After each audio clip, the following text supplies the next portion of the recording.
order. This is meeting number 31 of the Standing Committee on International Trade. You all have received a draft study budget for the Free Trade Within Canada study. Could we adopt that before I start with witnesses? I'll move adoption. Objection, none. It carries.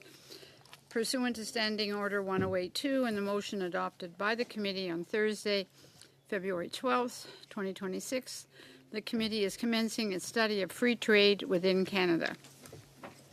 We have with us today Canadian Federation of Independent Business, Corrine Pullman, Executive Vice President Advocacy. Welcome back to our committee. And from the Manufacturers and Exporters of Quebec, we have Julie White, President and Chief Executive Officer by video conference, and QSL International Limited, Robert Belize, President and Chief Executive Officer by video conference. Welcome to you all.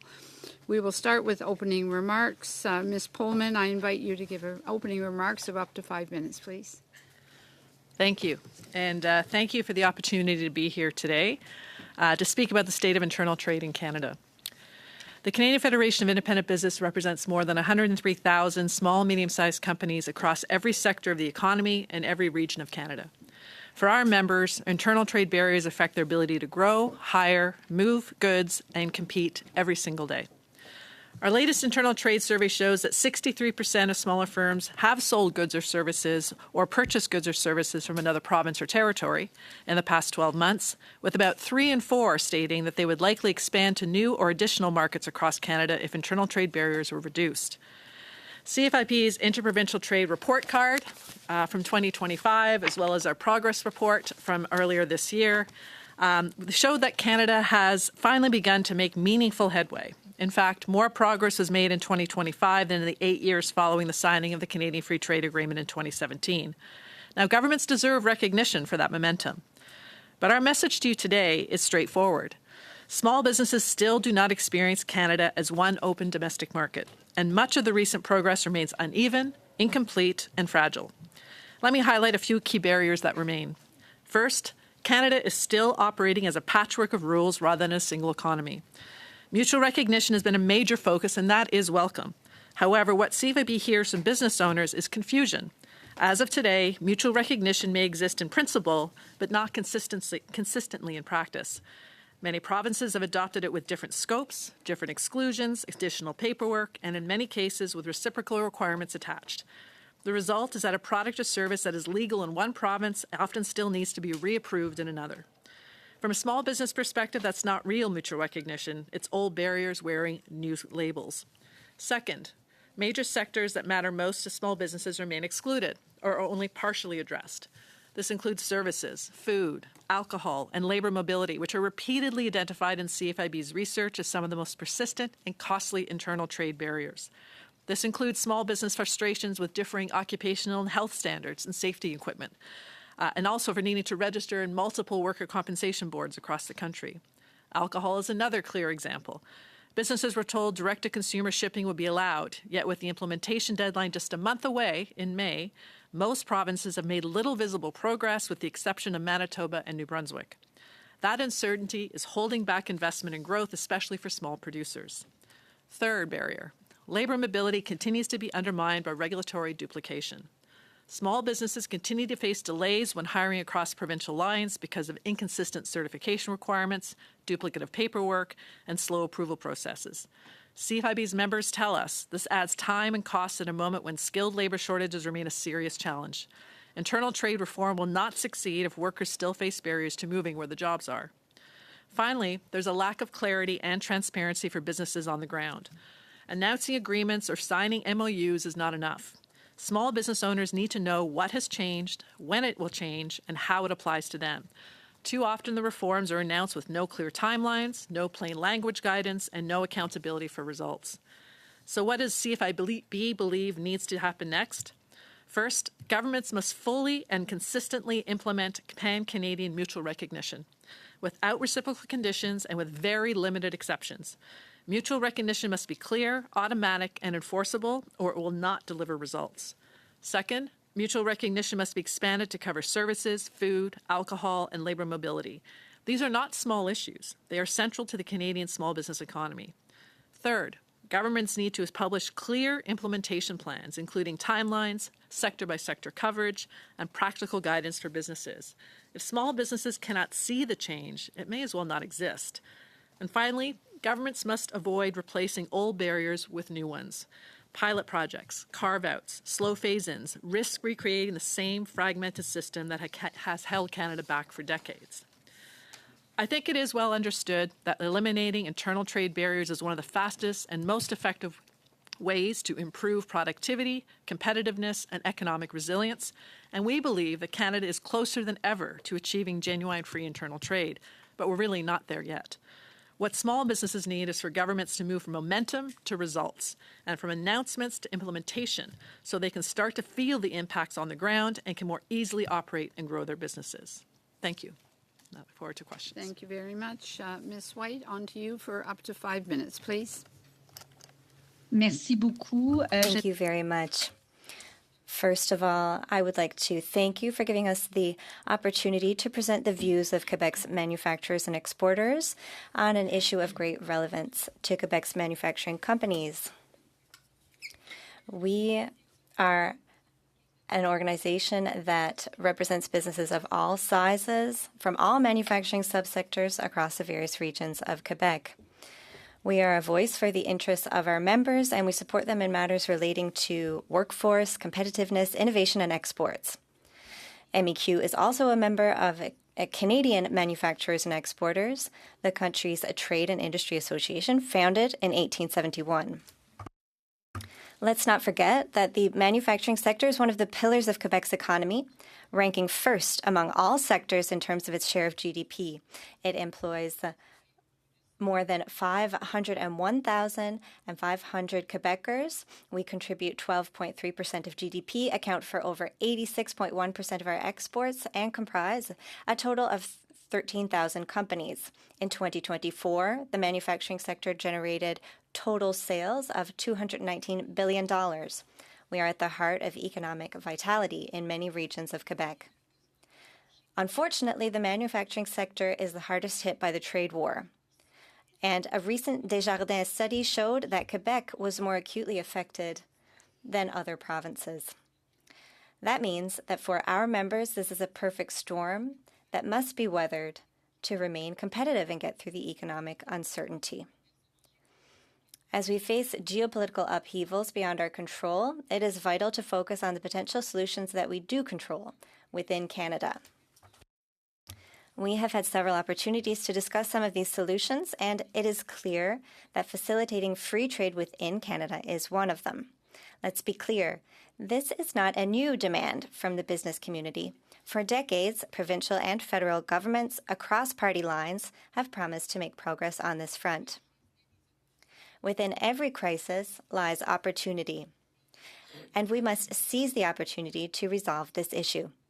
We discussed the issues during the pandemic. No significant changes have followed in the short term. If we do not make the necessary changes now, the risk is high that these changes will never happen.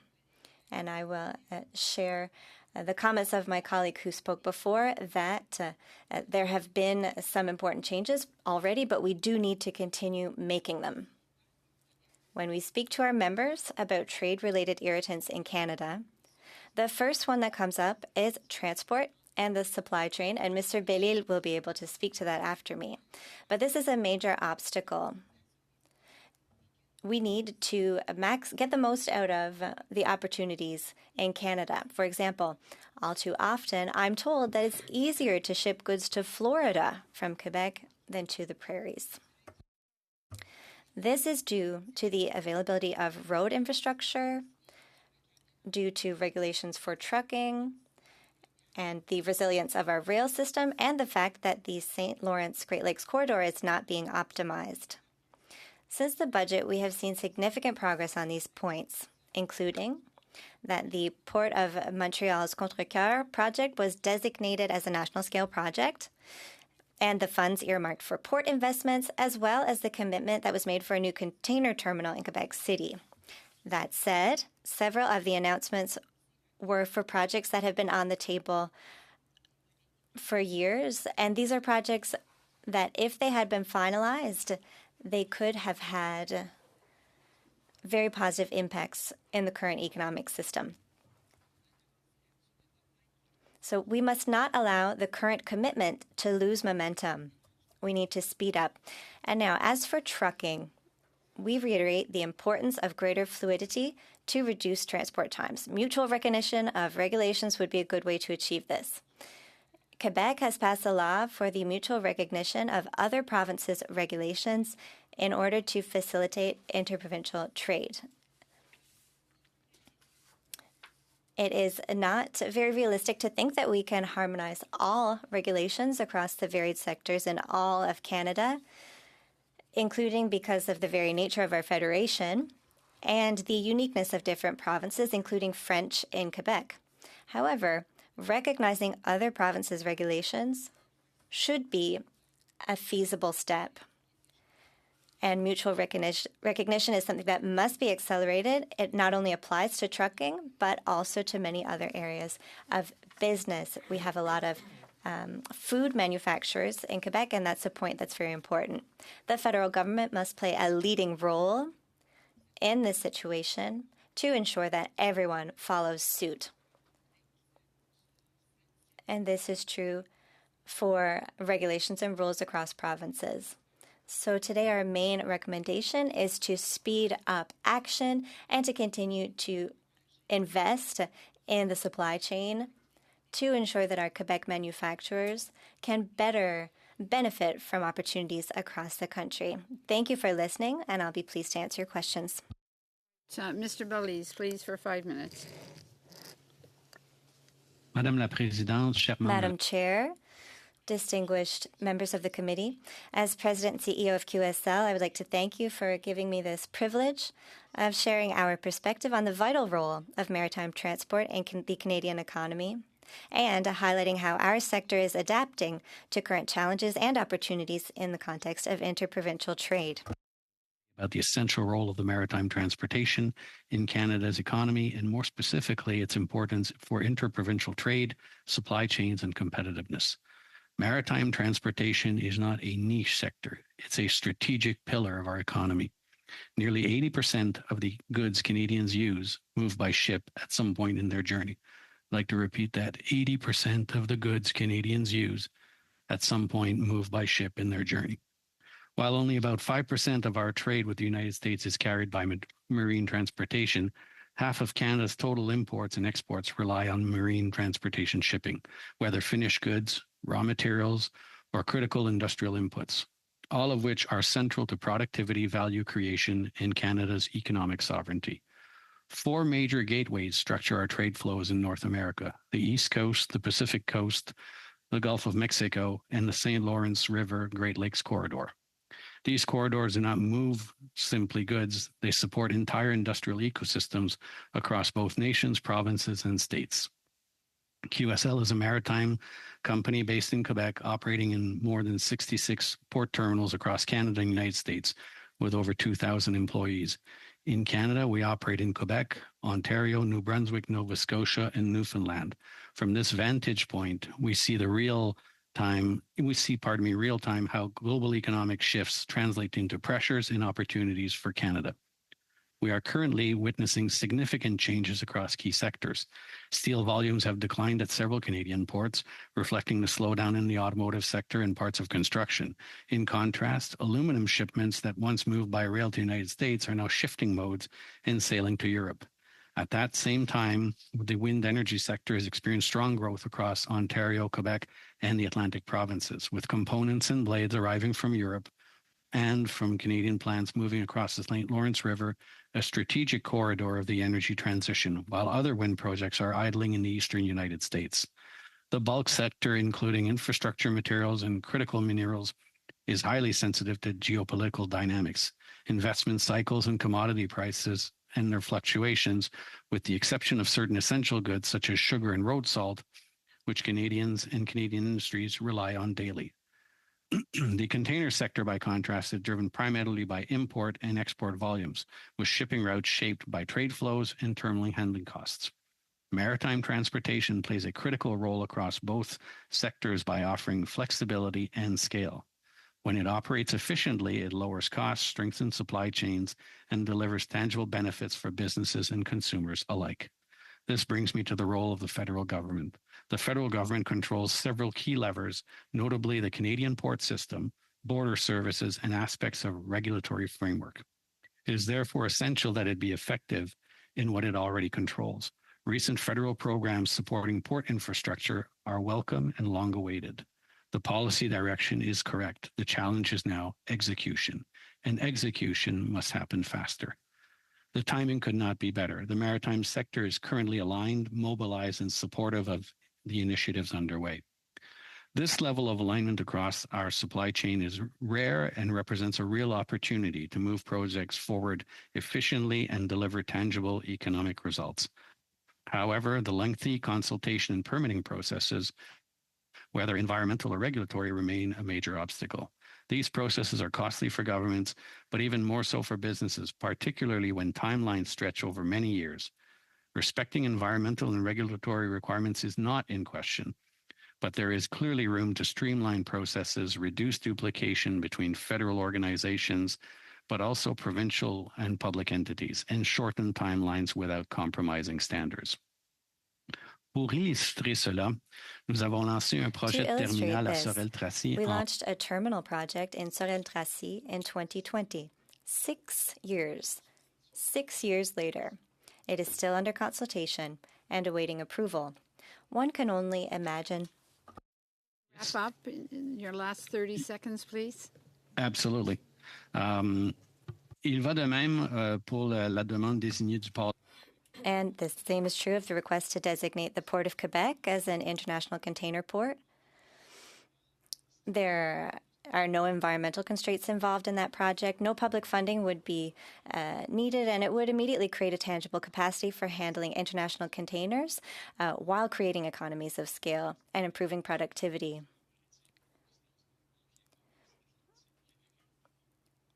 The St. Lawrence River is a natural strategic route for short sea shipping between the Atlantic provinces, Quebec, and Ontario. So it is very critical to improve trade between provinces to improve our economy. Members, Mr. McKenzie for 6 minutes, please. Thank you, Madam Chair. Ms. Pullman, if I could, I would start with you. The Canada Free Trade Agreement entered into force July 1, 2017. Its objectives, I think, generally were the improvement of internal trade in Canada. As I understand it, and I have the benefit of some great research by the support people here at the House of Commons, 2 bodies were created, and the CFTA, the Canada Free Trade Agreement, created or established the Committee on Internal Trade and the Regulatory Reconciliation and Cooperation Table. Now, both of those are governmental bodies. But I wonder if you have any insight into what they're producing, their effectiveness. Are they resulting in actual benefits in reducing barriers to internal trade? So it's an interesting question. We were big proponents of the Canadian Free Trade Agreement and had a lot of hope that it would lead to something. We have often worked with the people who are part of the regulatory cooperation table, who are the civil service people from the various provinces and the federal government that work together. What I think happened, in my opinion, they're both still active. They still both meet on a regular basis. They don't necessarily consult with the industry much, though we force ourselves into the conversation. But they really were focusing on harmonization. And it really was, and they would focus on very specific measures, and then they would work for what seemed like 2 or 3 years on trying to harmonize this one very specific measure. And so progress over the course of between 2017 and 2025 was extremely slow. And they did achieve, I think they had a list of maybe 40 or 50 areas, and they maybe achieved harmonization on about 15, but then of course it would go to the provinces for ratification, and that would take another period. So it just was this very lengthy process with very little to show of it. So I think the idea was right, but maybe the mechanism of trying to harmonize was not necessarily the most effective and the most expedient. Hence, we have been big fans of mutual recognition as a means of getting there more quickly. Potentially you harmonize as you go as well, but the mutual recognition is absolutely important in order for us to move towards that one domestic economy I think we all see as being important. And so for clarity, mutual recognition, our standards may not be the same, but we recognize what one province is doing in another province. Correct, exactly. So your rules are this, our rules are this. They both seem to be working in our jurisdictions. We're going to recognize the company that has abided by your rules to do that in our province and not make them go through a whole new process or buy a whole bunch of new equipment. Right. It sounds horribly logical. Sometimes that's a rare commodity here in government. One of the things that comes out of a bit of a time frame that I have in front of me, respecting some efforts being made by the federal government, is, and I think most recently, establishing a Canadian internal trade data and information hub. Platforms, the federal government has been undertaking some efforts to create platforms to share internal data. Again, not something that your group is perhaps working on or responsible for in any manner. Do you have any insight as to whether this effort is working? I don't have as much insight on that. We have been pushing them to have more data, understand where the progress is being made, what the actual data is telling us, because it was kind of being done ad hoc before that.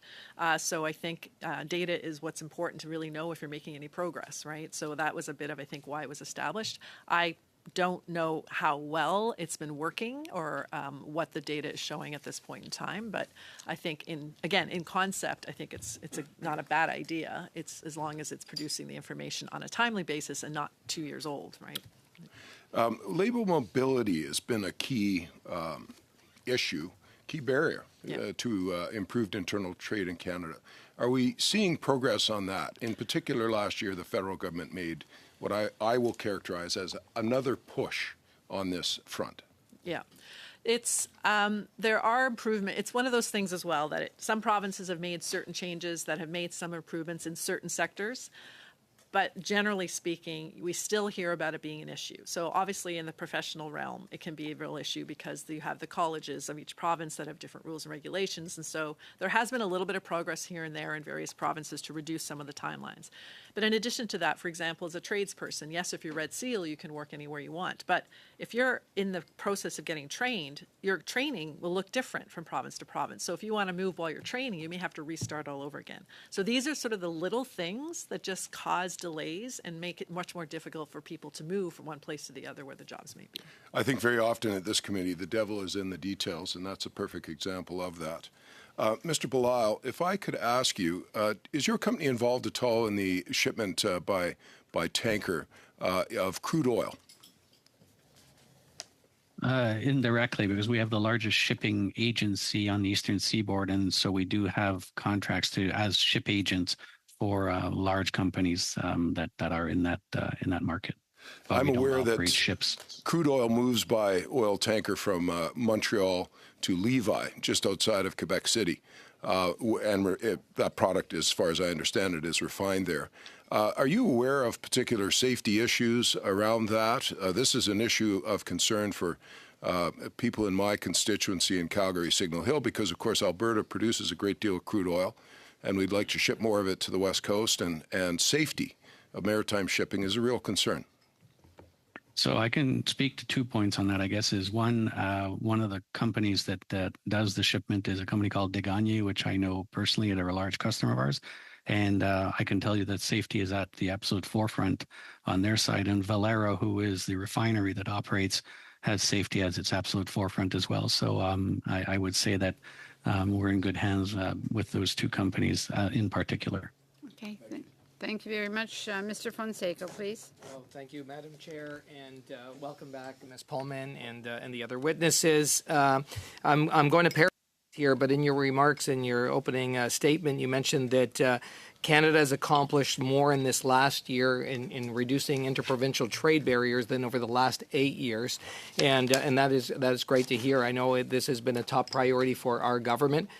We've eliminated all that are federal interprovincial barriers have been eliminated. I understand there's about 53 that have been eliminated to help so that the provinces, as taking that leadership role as a catalyst to being able to see more of those barriers being eliminated across provinces. Now, you also said that where do I have it here? That there's still all these patchwork of rules rather than one economy, old barriers, wearing new labels that are coming in. We heard from MP McKenzie about this, the information hub, and keeping tabs, keeping a scorecard. Does the CFIB keep a scorecard in terms of what your top priorities, how they're being addressed on interprovincial trade? Yes, in fact, we do. We do an interprovincial trade report card, this is from 2025. We're in the process of doing one for 2026. We've done this year will be our 5th year in a row, where we actually try to track a series of indicators by province and through the federal government. We don't exclude them from that, on how they're moving forward in certain areas. It's always a tricky thing to go through because you're picking and choosing those indicators that make the most sense when it comes to interprovincial trade. So we have things around, political leadership and around progress on certain specific areas, whether it be labor mobility or, as I said in my remarks, around recognizing maybe the occupational health and safety standards of each province. So these are the types of things that we look at from year to year. We've seen actually, even through our own interprovincial trade report card, good progress by each province based on the initial indicators. So we're actually in the process of changing those indicators to now make it clear that we need to see progress on the ground. So it's good that we've made some progress on some of these things, but now we need to make sure that it's translating on the ground and that there's some consistency in how these new initiatives are going to be applied. Okay, well, thank you for that. And to the SMEs that you work with, and being a pan-Canadian organization, it's so imperative that you do that work, that you advocate to reducing these interprovincial trade barriers that we have. When it comes to the costs, because I'm sure that's what your members bring up, what are some of the single most expensive barriers that your members experience between provinces? And again, a very challenging question to answer, because it really will depend on the sector that you're in and what sort of barriers that you're facing from one province to the next. But the most consistent is, of course, those that I talked about around certain types of services, certain types of labor mobility, bringing people from one province to another, being able to, we have to re-register at a workers' compensation board. If you're already in one, you have to re-register those people in another one, even if they're only working for, say, 2 or 3 months in that province. It's a series of things that just add up, right? And becomes a cost of doing business, but we just know that it's adding up. And we've seen many estimates out there of what could, how much that could be reduced by cost-wise if we actually actively eliminate some of those irritants that seem to happen right across Canada. So it's hard to say if there's not one specific thing. It's really a whole series of things, and it is going to change from sector to sector. Okay, and in those conversations with those interprovincial ministers, provincial ministers, what do they say? Like, what are their barriers? What is impeding their progress? It's a great question. Everybody seems to say the right thing, but then when they come down to actually creating, for example, the memorandums of understanding, which we had many provinces do last year, only 2 provinces actually did them unilaterally, meaning that they were okay, they put the legislation in, they will work with every other province in the country, they don't need to have a reciprocal arrangement, and that was Quebec and British Columbia. All the others, they had reciprocal arrangements. So you have an MOU with Ontario and Nova Scotia, and they would work with each other. But then it made a huge patchwork from a small business perspective. It's like, okay, I'm an Ontario company, I want to do work in Nova Scotia, Manitoba, and Alberta. Do we have arrangements with those other 4 provinces to the same degree? And it actually kind of adds even more complexity to the whole thing. So the Mutual Recognition Agreement on Goods, which was just announced, was good and something we really welcomed, and all the provinces seemed to sign on to it. It's supposed to come into effect by June, so we're again hoping to see that maybe for the good side of the equation will help alleviate some of this reciprocity stuff that was happening that was really confusing. But again, we'll have to wait and see, because we see a lot of provinces put in exceptions, for example, right, and say, no, all this but not this. And so again, it kind of sounds a lot like what we've been going through. And it's really going to have to see what the devil's in the details, as we said on the other side of here, what's going to look like maybe by the end of the year once these agreements are, theoretically in place. Okay. And we do want to see our businesses be able to scale up. And as they're trying to do that, and you see these barriers in front of them, do they come to you and say, like, listen, this is what's impeding our progress, what's stopping us from being able to scale? Because we're always talking about scaling with the diversification of trade, and we talk a lot about international trade. But even within Canada, where the opportunity really does lie, what is it that is stopping them from being able to scale? Well, and it can be any number of things. It can be having to recertify the product that they're trying to sell into another province. It could be that they need a specific type of skill set that they can't find in their community, so they have to bring somebody from another province, but now that person can't work right away because they have to wait for 6 months for them to get recertified. It can be other very specific, like small things. And if you're in the alcohol trade, for example, if you're a small wine grower or a small beer brewery, it's very, very challenging to be able to get outside of your own province, right? And that's one of the biggest barriers in that industry, which is, I think, the most visible for folks, but it's not the only one that faces those kinds of barriers. Thank you very much. On to Mr. Mantle, please, for 5 minutes. Oops, I'm sorry. Mr. Savard-Tremblay. Merci. Thank you. I would first like to put a question to all of our witnesses, please. It's a simple question. When we talk about interprovincial barriers, there's all kinds of proposals made. We're a committee that's very well placed to understand the term barrier. I'll give you an example. We've often talked about non-tariff barriers.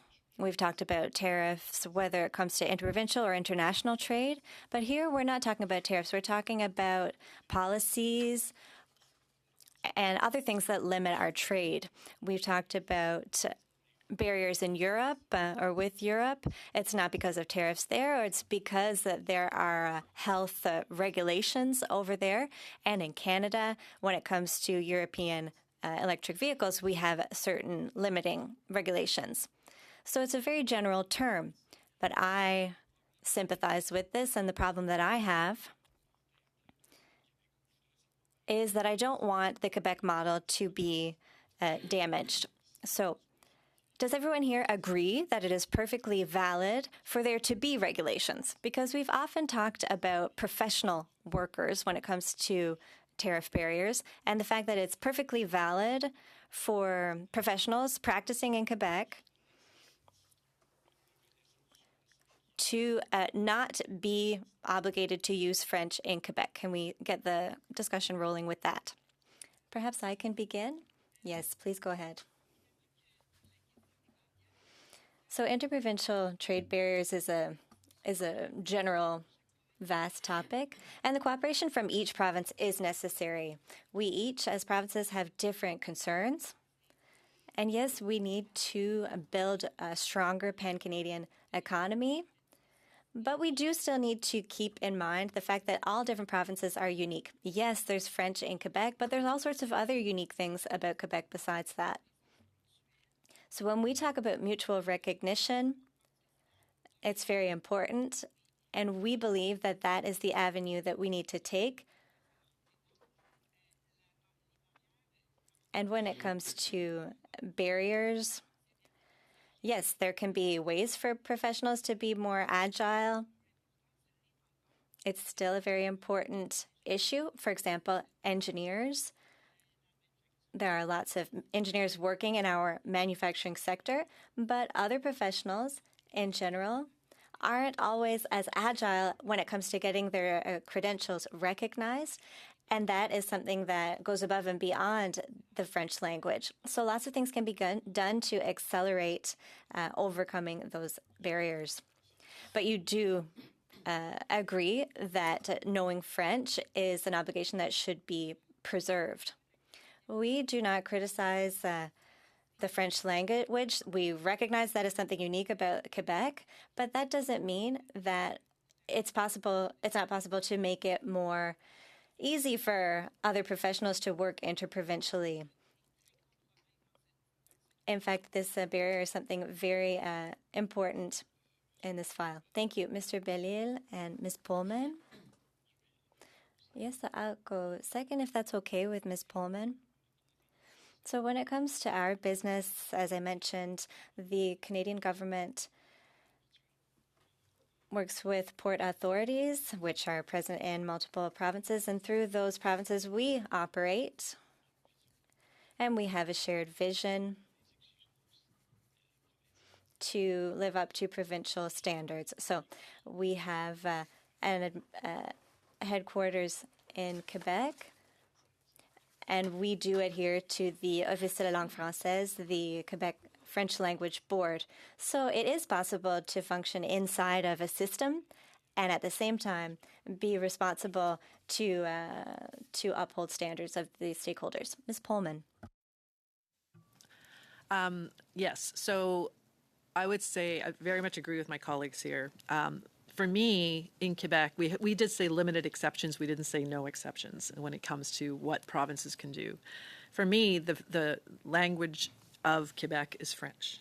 So therefore, if you're going to be moving into Quebec market, you should be able to function in French. However, there's going to be points where you're going to need certain expertise, and the ability for them to be able to work in Quebec is also important, even if they don't speak French, because you can't find that particular expertise in Quebec. So it's just making sure that you have that flexibility and that ability to sort of make sure you're bringing in the best people to do the job and to obviously grow the economy, whether it be Quebec or elsewhere in Canada. And that's really what we're trying to do here. It's not to say that, Quebec's working language is French. Everybody knows that, and I don't think that that's going to be an issue for our organization or anybody else's, that continues to be something that's important. Mais donc, vous pensez que tel qu'actuellement, So you believe that as things currently are, the way that Bill 101 applies to French and professionals in Quebec is valid and it should be preserved. Is that what you believe? I don't know all the details of Bill 101 to sort of say that with actual fact that that's the case, but I do think that it's important that anybody who is going to be moving into the Quebec market understands that it is the working language of Quebec, and therefore the French language would be something that you should be able to do. But I also feel that there needs to be flexibility on the Quebec side where you need those people that are going to have the special skills in order to be able to advance your economy. Thank you very much. Sorry, your time is up. Mr. Mantle, please. 5 minutes. Thank you, Madam Chair. Thank you to our witnesses for their appearance and their valuable testimony. Ms. Pullman, question to you. As of today, in your opinion, do we have free trade in Canada? I think my remarks made it pretty clear that as of today, right now, we are not working as one domestic economy, not at this point yet, no. So we are not one Canadian economy yet? No, I would say we're not yet. Okay, thank you. Mr. Bilal, same question to you. In your estimation, as of today, do we have free trade in Canada? So I'll say it the same way, but in a different way. It's funny. Canada has 50 free trade agreements around the world. There's one missing, I think, to make it 51, that magical number. And I think it's the interprovincial one. So, thank you, Ms. White. Same question to you. In your estimation right now, do we have free trade in Canada? Well, I will say something similar to my colleagues. Sorry, I switch in English. Je vais revenir en français. I'll start speaking French again. There is goodwill expressed on different parts, whether it's on the part of provincial governments or the federal government, but there's still a lot of work left to do to make it easier to trade between provinces. So currently, no, we are not in an ideal situation. Thank you. Ms. Pullman, you mentioned several of the MOUs that have been signed between provinces.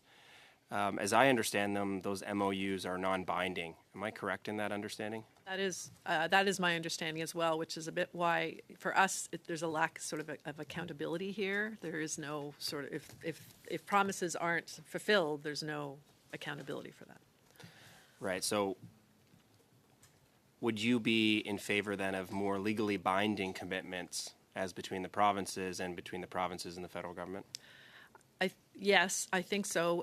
There needs to be some sort of mechanism in which, for example, if a business owner feels that they thought their goods should not have to be recertified, for example, that they have a mechanism which they could go to say, I thought this was going to be recognized in both places, and instead they get fined. And that sort of system doesn't really exist in its current form. Right. Thank you. Mr. Bilal, you made a comment in your opening remarks about, if I could paraphrase, about logistics and the importance of logistics in the context of free trade in Canada, because of course, if you can't move your goods somewhere, you can't sell them to your customer. As a port, as someone in the port industry and port logistics, you mentioned your container terminal, and I think you said it was 6 years to get permitted. Is that right? So there was Sorel is the one that's at the 6 year mark and not yet permitted, and Quebec we're 3 years into the process to have customs agency clearance. So, and I understand that the Roberts Bank Terminal 2 on the west coast of the country is over 10 years, and they're still fighting about that now. So 3 years, 6 years, 10 years, are those acceptable timelines for critical infrastructure like a port? I think, look, the legal, the geopolitical landscape is moving at an extremely rapid pace. Just look at our cross-border economies, if you wish, how they've changed. And I think that we need to make sure that businesses can move at that same speed. So definitely we need to get the execution much faster. And I think there are ways to get there in a much faster way, keeping in line with, keeping safety and the environment at the forefront. Thank you. Ms. Pullman, I'd be remiss if I didn't ask you about another of the activities that the CFIB undertakes, which is its Paperweight Award and its other awards, identifying areas that the government could do better at.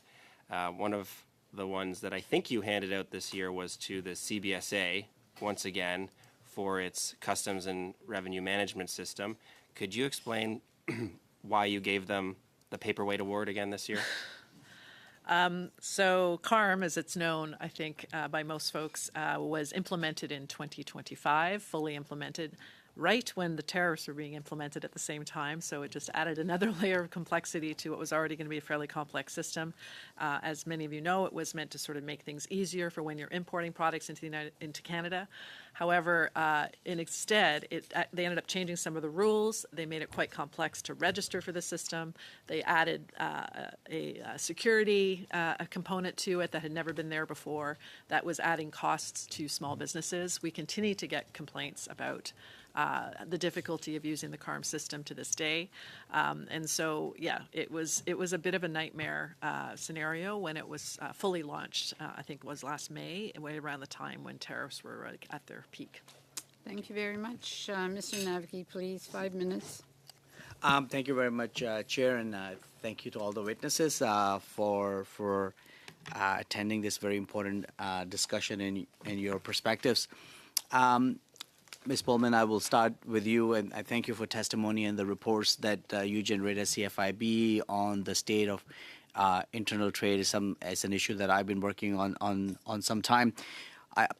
I like to focus our discussion on the role of the provinces and territories because they're a very important part in this endeavor. Of course, federal government has a role in taking action. Can you? I know you do advocacy at the provincial level as well. Can you speak to your experience as to the kind of work and pace and effort you're seeing right now at the provincial level in breaking down these internal barriers within Canada? Yeah, I would say that at the provincial level, it varies quite a bit. There are provinces who are much more committed and focused than others. But I would say that most, if not all, have made some efforts to move the needle on internal trade, which is something we hadn't seen prior to 2025. But there's definitely those that are much more bigger advocates in moving things forward than others are, and I think that's just the nature of it. And we use our abilities as an advocacy organization to put the pressure on those that we know are sort of maybe less keen on moving quickly, or have felt like they've done enough and are now moving on to other things. So we're seeing a bit of that happening too.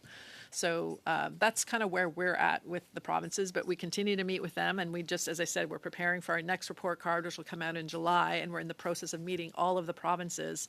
And unlike 5 years ago when we started this process, they now immediately respond when we ask for these meetings because they want to go through the report card with us, understand what we're sort of tagging to them and where we're seeing them sitting in the overall count. So they care more about it than they did in the past. I'll leave it up to you if you want to name names in terms of which provinces are doing well and which are laggards. I'm not going to make you answer that question, but I do want to talk about challenges. What challenges are you seeing? What challenges are being enumerated or articulated to you in terms of the pace that's required to create one economy, the free trade within our country? Yeah, I mean, what we've learned over the years, not just around internal trade, but I would say around regulations writ large, is that it's often left to the bureaucrats or the civil service to actually manage the process and to implement it and to move it forward.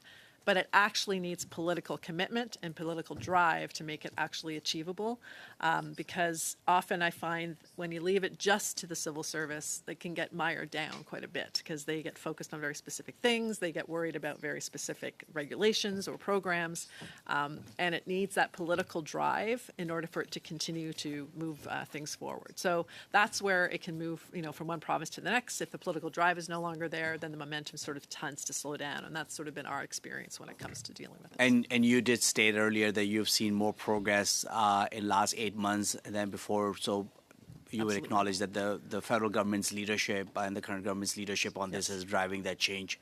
I would say that the federal government has played a big role, and I would say this is going back even to the Canadian Free Trade Agreement time, and even previous in the previous government, the Liberal government. This has always been a focus, and I think it's important when the federal government takes a leadership role and sort of shows by example and pushes it forward, because it does make a difference, and we see that when we talk to the provinces. And you will also agree that this project cannot be completely done unless and until provinces and territories play their very important role. They absolutely have to play a role, because without them, it's never going to actually be a true free trade. Thanks, Chair. Mr. Savard-Tremblay for 2.5 minutes, please. Madame Pullman, on sait qu'il y a eu un Ms. rapport. Pullman, we know that in 2025 there was a report from HSC Montreal that mentioned that interprovincial trade barriers play a minor role in companies' decision making. Just 8.6% are not participating in activities because of obstacles, and less than 1% identified barriers as a major issue. But distance between the different provinces is a major issue instead. Can you please give us more details on this? Because I imagine that you can talk to the experiences of your members. Certainly. I think that it hasn't stopped a lot of companies from continuing to do business across Canada. But what it has done is added costs to those businesses in order for them to do business across Canada, which we all pay for in the prices of what we do. So I do believe that over the years, if a business really wants to grow and really wants to move into a new market, they're going to do it, and they're going to find a way to do it, but they're going to do it at a cost. And it's not just a cost to the business, it's a cost to our economy, and it's a cost to consumers. And that's, I think, what we're trying to achieve here. So even in our membership, over almost 2/3 are trading with other provinces today. But 3/4 of them want to do more of it. They want to add on to it. They want to add to new provinces. So because of those barriers, it's just adding extra costs that they are not prepared to necessarily take on. And that's the lost opportunity in my mind. Mais donc, ça veut dire que, si je comprends bien, c'est que la So that means, if I'm understanding, you're telling us that most businesses who are not saying that barriers are the major problem, that they're incorrect? That they're saying it's not a major problem? Again, I don't know. I haven't seen the survey. I haven't seen who it went to. I'm talking from a small business perspective, and from a small business perspective, an extra cost is a big question mark in their mind, especially today, right now. It's the costs that have been mounting on small businesses over the last 5 years. Doesn't matter where they are in Canada, whether Quebec or outside of Quebec. Their costs have been growing, and this is just, again, another thing that they have to factor in, and that is going to prevent some of them from moving into other provinces, certainly. Mais, est-ce que j'ai du temps? Do I have time remaining? More time. Mr. Lawrence, welcome to the committee. 5 minutes, please. Thank you, Madam Chair. It's a pleasure to be here. I just wanted to, I guess, continue on from where my colleague, Mr. Mantle, left off. You said that we don't have free trade in Canada. This despite the Prime Minister's promise that by Canada Day, we would have free trade in Canada. You also stated, and I would agree, that there's been a lot of sort of paper being pushed on this. But when we actually look at the results, according to the IMF, according to Trevor Tombe and others, there's about $200 billion that we could generate from additional economic activity. From your experience, from your members, how much of that $200 billion has been realized? Well, I don't know that I can answer that question with any confidence. I don't know. I think we're only starting to feel some of the changes that have been implemented or at least attempted on the ground. And I feel, so it's a bit premature to feel at this point that there is much that has been accomplished in that regard. But with the Canadian, for example, the Canadian Mutual Recognition Agreement that they signed last December comes into effect in June. Even the direct-to-consumer of alcohol only comes into effect in May. I apologize, but could I just interrupt you because I think it's important for us to clarify there. Correct me if I'm wrong, but in order for the mutual recognition agreement to come in place on products or alcohol, we need the provinces to all sign on. Yes. So I believe on the Canadian Mutual Recognition Agreement, they all did sign on and have agreed that by June it would be implemented across Canada. But they need to implement in their own provincial legislatures. Correct. Do you know how many of those legislations, how much of that legislation has been passed? So we're monitoring at the moment. I think there's maybe 3 or 4 that have made movement in this area. So, but I don't know that for sure. We were also told by some of the federal officials that some of them don't have to introduce legislation, which it doesn't make sense to me, but that is also part of it. So that's part of our next report card too, is to try to understand if that's been implemented, how it's been implemented, and what does it actually look like. So from my reading of the literature and from economists, I think it's very little or marginal progress has actually been made in helping business and generating additional economic activity. And it's my belief that you need national leadership because we're caught in sort of a prisoner's dilemma between provinces. So we know as a whole, if all these barriers go down tomorrow, we're going to gain tens, if not hundreds of billions of dollars of the economy. That doesn't mean taking down an individual regulation will actually help. It could actually hurt the economy. So one of the things that we proposed in the last election was to have the federal government actually take a leadership role, and where provinces are hurt financially by doing the right thing, they be rewarded. Is that something your organization could see of value? It would be something we'd have to ask our members about, for certainly. We have suggested in the past that the federal government can play more of a carrot and stick role as well, in terms of, there are certainly transfers that happen to the provinces. Can you tie some of the changes that they need on internal trade to some of those transfers? So we have asked for those sorts of initiatives, and so those are the things that I think could potentially be helpful if some of these initiatives don't seem to be making any progress.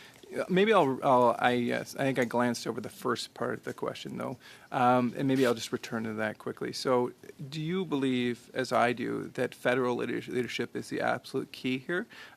Because in the absence of that, even well-meaning provinces, because sometimes they'll have to act against their own interest of their own people, that we need true national leadership, and that ultimately we will not get free trade in Canada. So a Prime Minister promised would be done almost a year ago until the federal government really steps up. So I think that the national leadership is critical to all of this, but I also know that the provinces have to play a role. For sure. So, thank you very much. I will give that to the committee. I'm a guest here, so. Thank you. Madame Lapointe. Merci beaucoup. Bienvenue. Thank you very much. Welcome to the International Trade Committee. In Rivière-des-Mille-Îles, there are different communities in my riding on the St. Lawrence River. And you know about supply chains. And we are also very represented when it comes to transport and manufacturing and also aerospace. So I have a question for Ms. White. What creates the most friction between provinces? And when it comes to harmonizing regulations, could that make Quebec more productive and competitive? Thank you to the Member of Parliament. And yes, you certainly are in a riding that has a high proportion of manufacturing. I was in your neck of the woods recently and had the opportunity to have discussions with a number of businesses there. So we have carried out numerous surveys with our members to get as much information as possible. And the first thing that keeps coming up when it comes to business in Canada is to seek out opportunities in Canada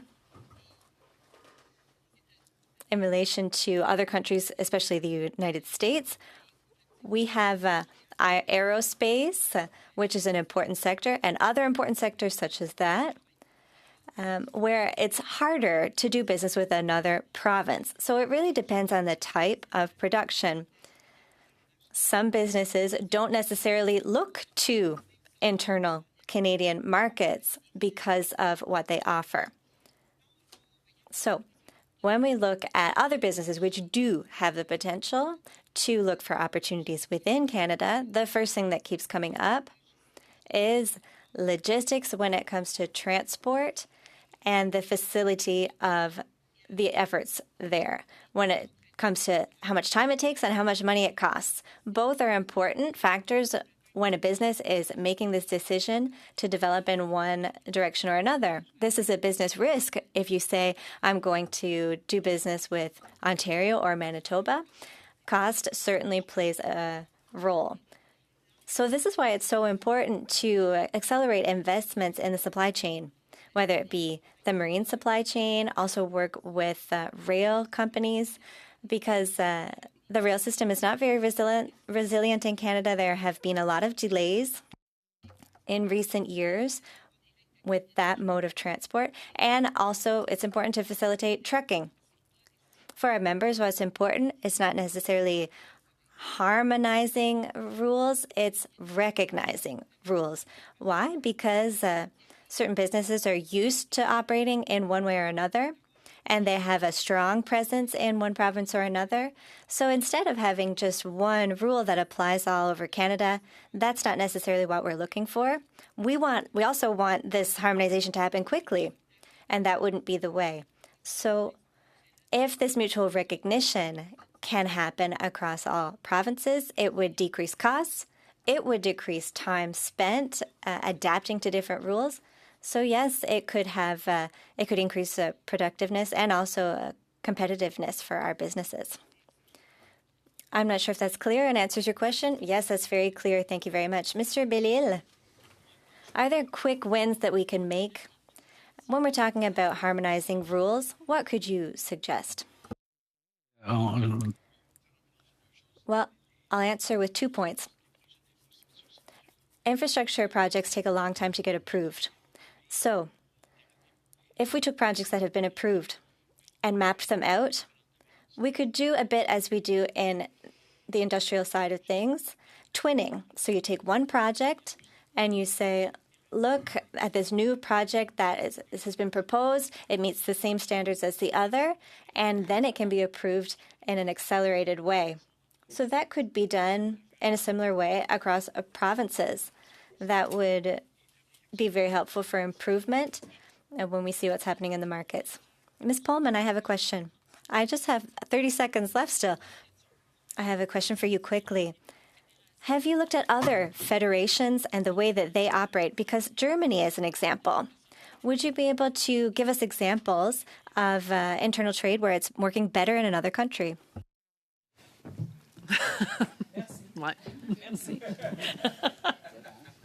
To our witnesses, thank you very much. Every time you're with us, especially Ms. Pullman, it's very informative, and we appreciate that. We will suspend for a moment while our next witnesses come to the table.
Us today, the Honourable Dominic LeBlanc, Minister responsible for Canada-U.S. trade, intergovernmental affairs, and One Canadian economy. Small order you have. Department of Foreign Affairs, Trade and Development, Martin Moen, Associate Assistant Deputy Minister, Trade Policy and Negotiations. And from the Privy Council Office, Janine Ricotte, Assistant Deputy Minister, Intergovernmental Affairs, Multilateral Relations, and Internal Trade. Welcome to all of you. Very much appreciate you being here today. We will start with opening remarks and then, of course, proceed with rounds of questions. Minister, I invite you to speak to the committee for up to 5 minutes, and then there will be ample time for questions from the committee following that. So I'll turn the floor over to you, sir. So, Madam Chair, thank you. Colleagues, thank you for inviting me. Thank you for welcoming my colleagues from the International Trade Department and the Privy Council Office. Madam Chair, and thank you to you, or through you, to committee members for this important work you're doing on internal trade within Canada. Free trade within Canada. We think of trade as being outside our borders. We're learning in recent months and years there's a huge opportunity in Canada, so thank you for this important work you're doing. As you know, Madam Chair, $520 billion worth of goods and services move across provincial and territorial borders each year. This is significant, but even more economic activity could be generated if trade within Canada were more open and efficient. The benefits would accrue to actors across the entire supply chain, the Canadian economy, from the manufacturer to the retailer, and would ultimately, of course, benefit all Canadians. La construction d'une seule Building one Canadian economy is at the heart of the plans that the Prime Minister has set out for his government, as it is one of the key elements we control to foster job creation and business growth, and, obviously, make life more affordable for Canadians. We have all taken decisive steps in this direction by removing federal barriers to domestic trade. Mobility in Canada Act, which Parliament adopted last June, makes it easier for Canadians to work and do business across Canada. Through this act, as colleagues know well, we removed red tape by recognizing provincial requirements for the sale of goods or provision of services across the country when they overlap with federal rules, and allowing workers licensed or certified by a province or territory to work in a comparable occupation in federal jurisdiction without needing to be recertified. We also removed all the remaining federal exemptions in the Canadian Free Trade Agreement, which, coupled with the legislation I mentioned, means that federal barriers to internal trade are gone. The work ahead now rests with provinces and territories, our partner in the Federation. We are working in concert with them to ensure, and it's a shared objective between First Ministers across the country, to ensure that we get to true free trade within Canada. In November 2025, for example, I was at a meeting in the Northwest Territories. We signed the Canadian Mutual Recognition Agreement on the sale of goods, making it easier for businesses to sell their products across the country by ensuring that if one jurisdiction deems a good safe for consumption, it's deemed approved in other provincial and territorial jurisdictions across the country. All governments also agreed to a new Memorandum of Understanding on interprovincial trucking to improve the efficient movement of goods across the country, including measures such as common standards for signs, flags, and lights to reduce necessary border stoppages. As well, we negotiated a new chapter, as colleagues know, financial services chapter, to the Canadian Free Trade Agreement, which provides greater transparency and predictability to firms across the country. On an individual basis, Madam Chair, many jurisdictions have shown very considerable leadership on their own. The Government of Ontario, for example, was the first jurisdiction in Canada to follow our lead in removing its exemptions to the Canadian Free Trade Agreement. But even with these accomplishments, we think collectively we can do much more work. Lors de la réunion des premiers ministres, Madame la Présidente. At the First Minister's meeting, Madam Chair, in January, Mr. Carney gathered his counterparts in January, and they were all very clear regarding the collective ambition we must demonstrate regarding internal trade. Since then, I have met with my fellow ministers responsible for internal trade, and we have agreed on a clear roadmap. That was several weeks ago. We agreed to harmonize building codes and the approval of prefabricated housing in 2026 and to advance the digital recognition of credentials by 2027. We have also, Madam Chair, agreed to expand mutual recognition to the services sector before the end of the year. And we've launched, I'm sure we'll be able to discuss this, and I hope so, we launched a network of internal trade commissioners to increase interprovincial trade, for example, in food and alcohol. We will continue, and I will close on this, Madam Chair. We will continue to work with our provincial and territorial colleagues to propose tangible solutions aimed at eliminating remaining barriers. And together, I am certain, and as I said, this is a shared will by all First Ministers, all governments transcending party lines. I am sure we will build one Canadian economy. And I look forward to the conversation over the next number of minutes. Thank you, Madam Chair. Thank you very much. On to our members. Mr. Lawrence for 6 minutes, please. Thank you, Madam Chair, and thank you for being here, Minister. As one of your critics, I thought we might spend a little more time together, but I know you've been very busy. By the way, do we have a deal in CUSMA yet, or? Happy to discuss that. I'm just having a little fun there. Yeah, no. And but I've taken note of how much you miss me and how you want to spend more time with me. I'm very touched by that, Mr. Lawrence. Well, Thank we you. spend a lot of time during C5, and I might say your excellent We do, staff and I as well. see you in the morning, early in the morning for breakfast. We do, actually. Yeah. I won't go any further on that, but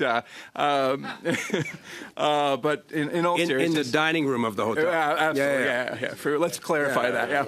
Confusion there. There's been enough. Okay, but let's. So, with respect to interprovincial trade barriers, Minister, we can all agree about the seriousness and the benefit for Canada.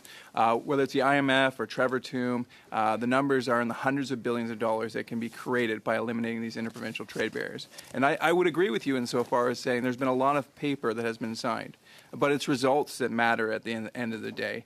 The $200 billion number was often thrown around, including in your own party platform, where you said, we will reduce internal trade barriers, which will save costs up to 15% and expand our economy by $200 billion. That's $5,000 for every Canadian. How much of that has been realized so far? So, Madam Chair, through you to Mr. Lawrence, a critical question, and thank you for asking it. And you're right, we've taken note, and we've talked about this in the House of Commons, and many of us informally about, you're right, the potential upside economic benefit.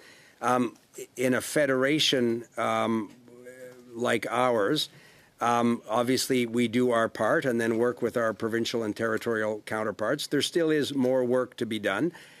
To be honest, Mr. Chair, Madam Chair, a great number of the barriers that are visible to Canadians and to Canadian small businesses and to Canadian companies seeking to enlarge their markets are, in fact, under provincial jurisdiction. If you look at where the federal government has authority, we all know the sectors of the economy. They haven't traditionally been where we see the sort of barriers that provide that headwind. But if maybe my colleague Janine has a specific number in terms of what we think in terms of the GDP growth of the country has been the result of removing the federal barriers. And if we don't have that precise number, I'm happy to ask our colleagues at the Finance Department to try and quantify that and get back to the committee, Madam Chair, through you. Do you have that? And if you don't, that's fine. I appreciate the undertaking to happy. You'll understand. Happy to get the best estimate we can from the Finance Department and our colleagues. If you can get an accurate it's a very number, good question. get it back to me. That's amazing. That's terrific. One thing, though, you talked about that it was two things on the idea of it's a provincial issue. I agree they have to be good partners to the federal government. But two things. One is that the Prime Minister during the campaign didn't state that important fact. In fact, he promised free trade in Canada by Canada Day, that he was able to deliver that. Now you're coming to committee and saying that no, that's actually impossible. to me, that's a promise broken. Would you not agree with me with that, Minister? Well, it won't surprise you, Mr. Lawrence. Of course, I don't agree with that. I thought you were going to agree. Because you've simplified David the Aiken promise. is here. He would have had a great story on that. Yeah, no, you've simplified the promise, and I get it. Maybe, I guess we could have had sort of a caveat at the beginning of the platform that Canada is a federation. There are sovereign governments with jurisdiction in different parts of the country. We can control what we can control. And all teasing aside, Mr. Lawrence, that there is in the Federation a great deal of common interest, and some provinces have been ahead of the Government of Canada for a number of years. The Premier of Alberta years ago, former Premier Kenney, passed legislation on mutual recognition in terms of labor requirements for different professions, way ahead of any other province. So there's been a lot of common interest, but it's come to focus in the election campaign, sure, but because of the challenges, obviously, with respect to the United States. Yeah. So just a couple of the other issues about the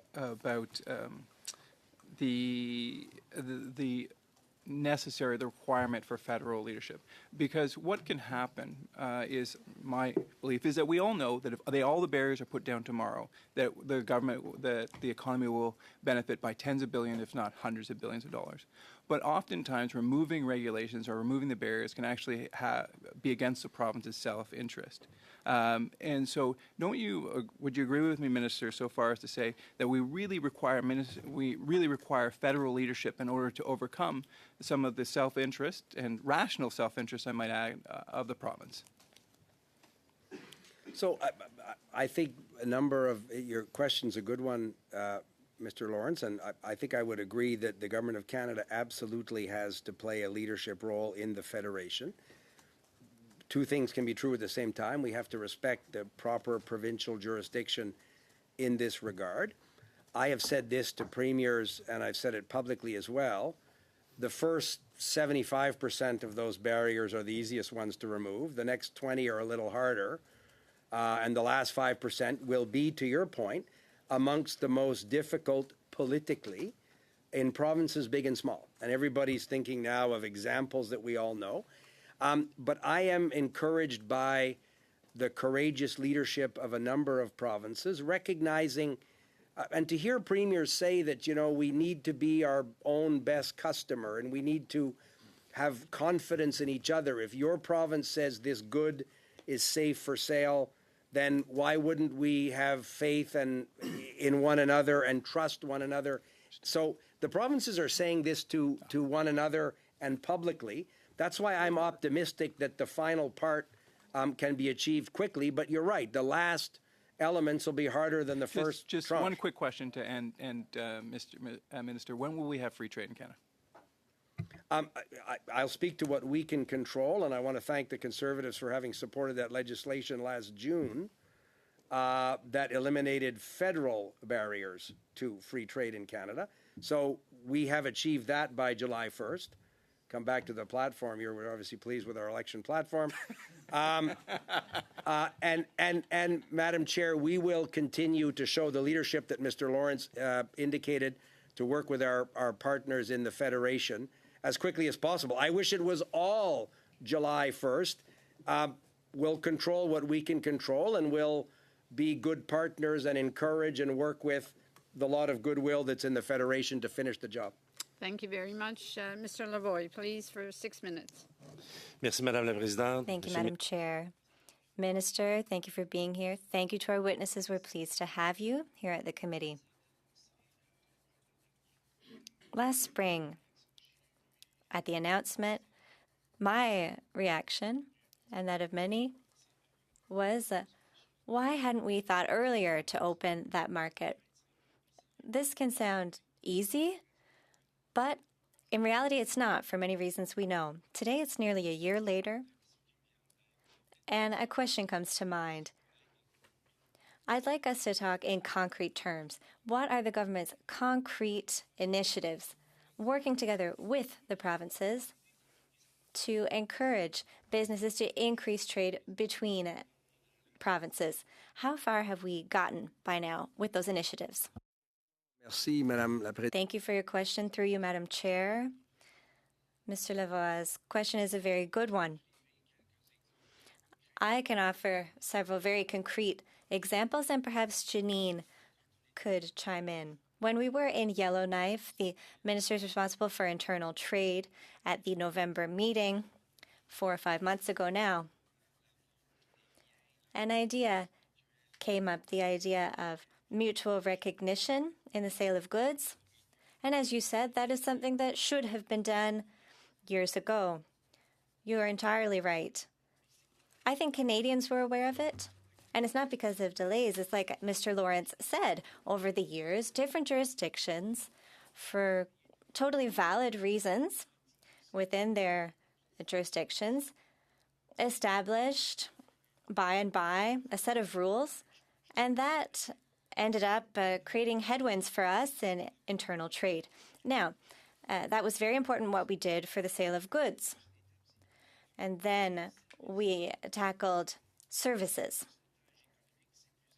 It's larger in a percentage of revenue than goods, and this is a priority we have set for ourselves. So another concrete example here, this is entirely in the hands of provinces, but we are encouraging them. So 11 out of 13 jurisdictions have agreed by next month they will recognize sales for alcohol. So if you're a Nova Scotian vineyard and you want to sell in Quebec, in BC, or vice versa, by the end of next month, provinces have given themselves this objective, this obligation together, and we encourage them, and we're very pleased that they have agreed to do it. So that's another example. There are 2 territories who will take just a bit longer. So those are 2 very tangible examples. And obviously, there's also trucking. If you leave from the Port of Halifax to get to Toronto at some point or another, you have to change the tires. There are different obligations when it comes to tires, fire extinguishers, first aid kits. And that has been vastly improved with this agreement. I have another question for you. I know that was a very detailed answer. That's perfect. Thank you. I have another question because we are working on trade deals, Mercosur, Asia, and we talk a lot about doubling trade with Europe. I'd like to draw a parallel in Canada, internal trade, when it comes to infrastructure. If we have to invest to increase our internal trade, when it comes to infrastructure in Canada, what do we have to do to boost trade? That's a great question. We all know examples. As you said, marine ports are crucial, whether it's in Vancouver, Halifax, Quebec City, yes, Quebec City, and in New Brunswick. And there's no doubt that much of these exchanges are done by truck.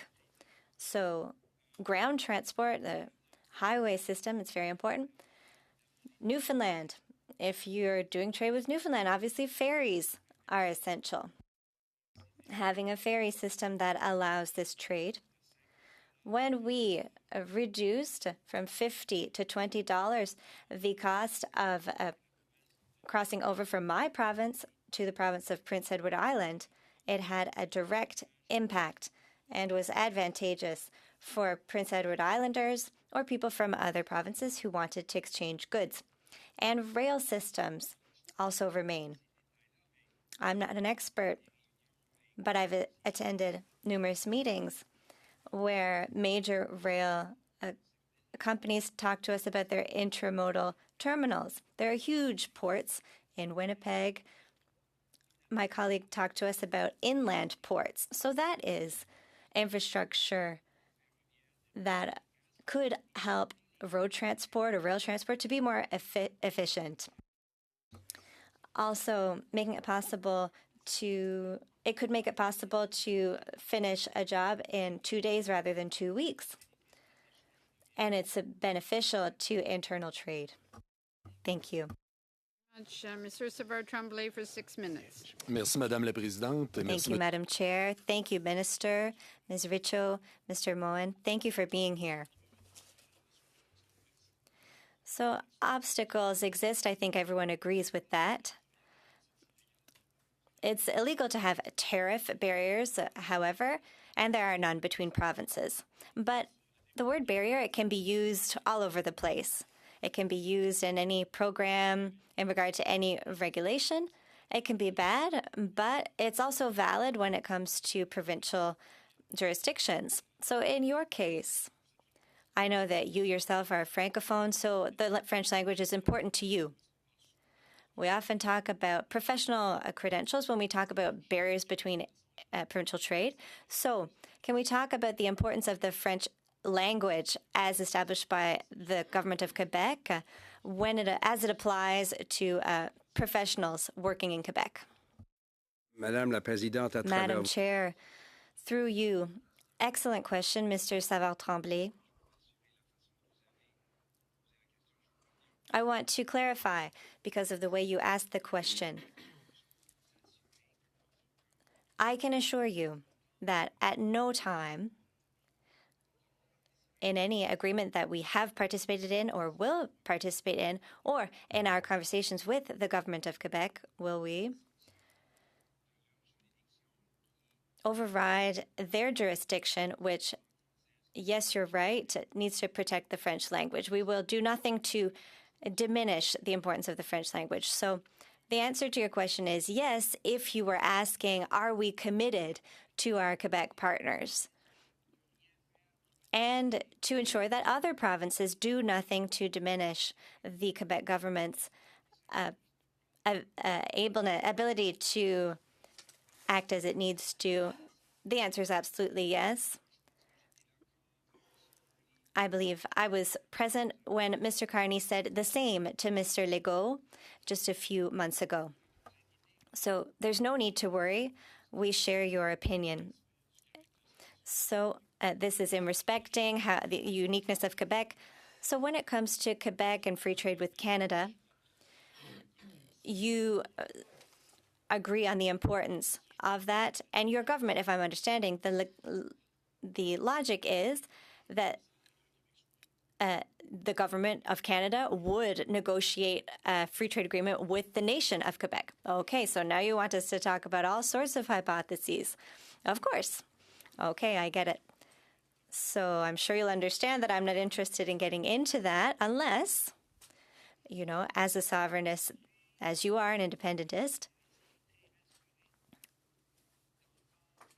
I would be encouraged by the enthusiasm of ministers in Quebec in having free trade. And of course, we already agree on the language requirements and importance.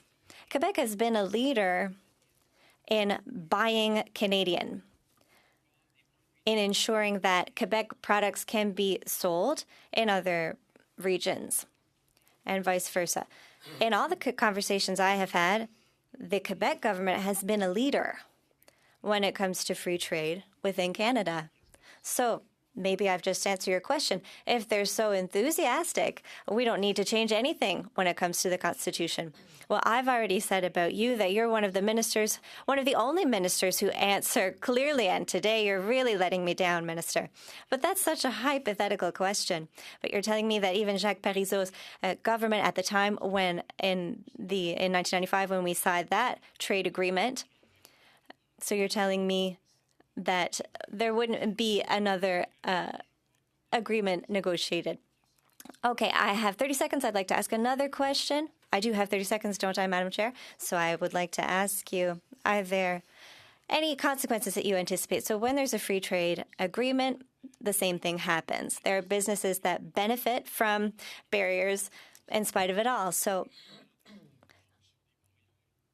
how do barriers as they exist now come into play with those businesses?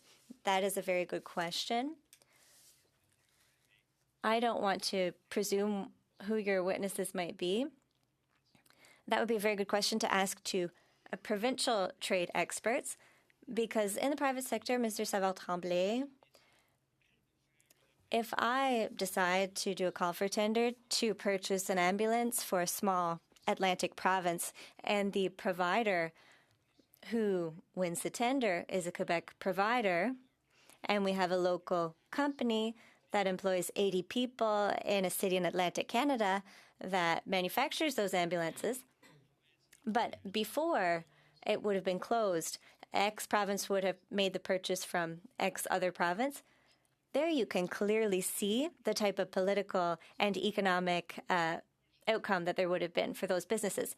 So I would like to, I don't want to be pedantic, but I congratulate provinces on their will to agree that it is in the greater interest of Canada and the Canadian economy and Canadian workers to decrease these trade barriers. And especially because there's a tariff threat, as you mentioned, that we have no control over with the Americans. So I think that our provincial partners have shown great courage in these conversations. Mr. Mantle, please. Thank you, Madam Chair. Thank you, Minister, for your attendance here. In your estimation, do we have free trade in Canada presently? As I said to your colleague, I think Mr. Lawrence earlier, Mr. Mantle, the government of Canada, in terms of what jurisdiction we have, has created a circumstance of free trade. Now we're working with our partners in the Federation to do the remaining work that will, in fact, create a common market, a free trade circumstance across the country. So still working toward that goal. But again, I don't want to sound like it's a constitutional lecture, but in a federation, you can imagine, Monsieur Savard-Tremblay, if we were to Bigfoot a province and try and impose something, juridically, constitutionally, it wouldn't be successful, but it's not a good way to build partnerships to try and do that. So that's why I'm optimistic that we can do that collaboratively. Thank you. You did mention constitutional jurisdiction, so I'll put it to you. Are you willing to use the constitutional authority that the federal government has to create free trade in Canada? Hypothetical question. I don't think we'll have to consider that sort of option. And sorry, again, are you suggesting that the powers in the Constitution are hypothetical? Section 9210A is hypothetical. No, but I'm not going to give you a legal discussion of the government's constitutional options when I'm confident that we can achieve collaboratively, because provinces in many respects are leading this conversation. So I get you want to have a clip of me talking about a constitutional sledgehammer. I'm not going to go there. Interesting discussion. You should invite some law professors or deans of faculty Minister, of law. I would settle for some constitutional courage from the federal government. Let me give you a law professor, Professor Malcolm Lavoie, who's an advisor to Alberta right now, preeminent scholar in this. He says, for example, interprovincial trucking undoubtedly falls under Parliament's Section 9210A power over interprovincial undertakings. Parliament would merely need to reassert its authority in order to bring greater harmonization. Do you agree? Again, I don't. Far be it from me to argue with an august legal scholar like you just cited. Good news, though, is we don't. That is hypothetical because we've achieved it by signing a mutual agreement with the provinces and territories. So we've been able to achieve that without. Trucking has been harmonized? You're announcing that today? No, I'm not announcing anything. It's not a surprise. As I said earlier, in November, the provinces signed an agreement to remove the barriers on interprovincial trucking. Well, I guess we'll wait to see if that actually happens, because it hasn't happened as of today, and I wish that the federal government would exercise some courage there. Minister, you opened the door to a few questions on our Canada-U.S. relationship, so I wanted to ask you on that. Last week, Mr. Greer was at the Hudson Institute, and he said, quote, "We've worked really closely with the Mexicans over the past year, and they've resolved a lot of issues. The Canadians, we have some issues with them that haven't been resolved. And then the U.S. ambassador has said that there have been no substantive discussions in 5 months. So what are the issues that haven't been resolved, and why aren't we at the table?"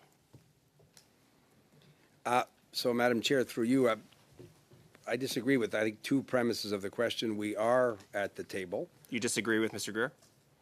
As Mr. Greer said, that. I think you were quoting the ambassador. Mr. Greer says we have some issues with the Canadians that haven't been resolved. Do you disagree with him? No, we're at the table. To part of your second later part of your question. Ambassador? We're at the table discussing those very issues with the Americans. I had a conversation with Secretary Lutnick early last week. My colleague Janice Charette, Ambassador Wiseman are at those tables discussing those very issues. I had a very cordial, productive conversation with Ambassador Greer about those issues. Could you tell us what those issues are? I've got four. To finish, please, Mr. Mantle. I'd just like to know what those issues are. If you could maybe bullet point list for us, what are you don't have to go through all of them, maybe the top ones that are sticking points. I don't think we've had an update on what those are. And I've got 30 seconds left. Maybe you could just bullet point a few of the ones that are top. So, no, I'm not going to bullet point the details of the specific conversations we're having. Ambassador Greer. I didn't ask for that, Minister. I just said issues. You asked for a list of bullet points a second ago. Top issues, that's all. Yeah. You notice Ambassador Greer didn't enumerate them either. However, the U.S. Trade Representative's Office publishes something called the National Trades Estimates, where they have a series of non-tariff barriers that they believe apply to different jurisdictions. Canada has a list. That would be a good place for you to start. What the Americans say to us privately is often consistent with what they say publicly. You've seen the President, you've seen Secretary Lutnick, Ambassador Greer talk about these issues. We continue to remain engaged in conversations with them to resolve those issues. But I'll finish with this, Madam Chair. We're not prepared to deal with these things as a one-off. If we're going to resolve some of these issues that Ambassador Greer referred to, Canada is ready and willing to do that work.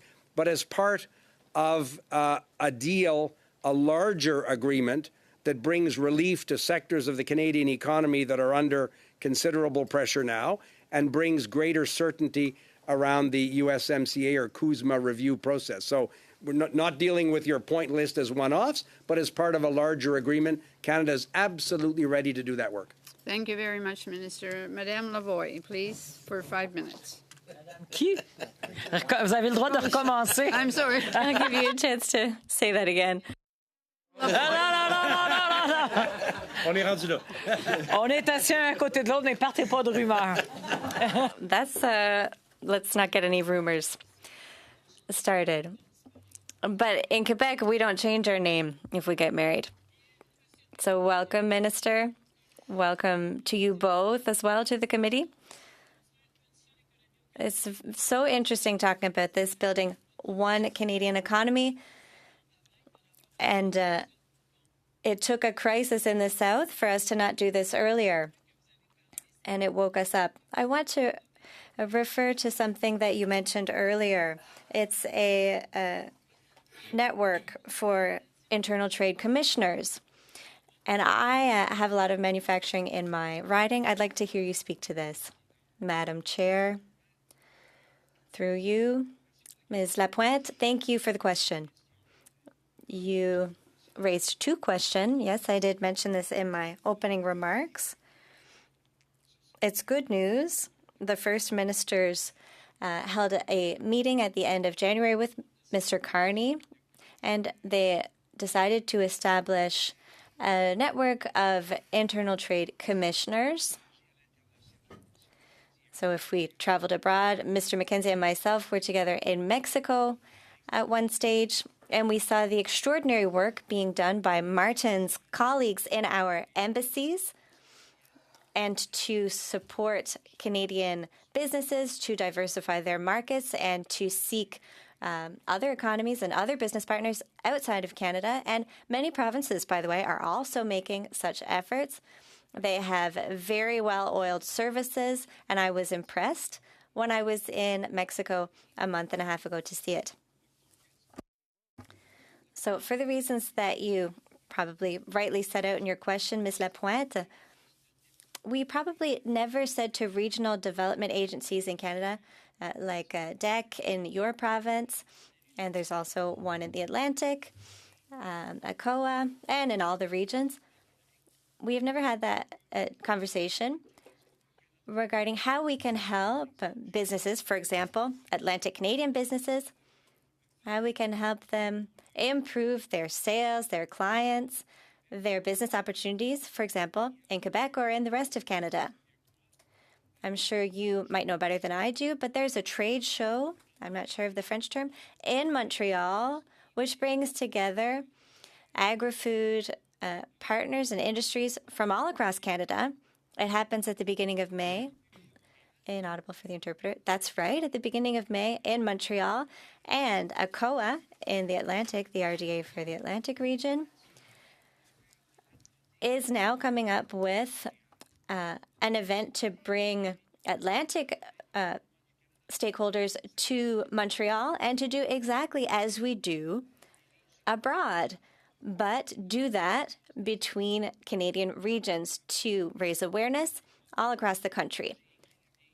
When it comes to the federal government, I wrote to my ministers responsible for regional development agencies, and Mr. Carney wrote to provinces to designate one person to be a representative for internal trade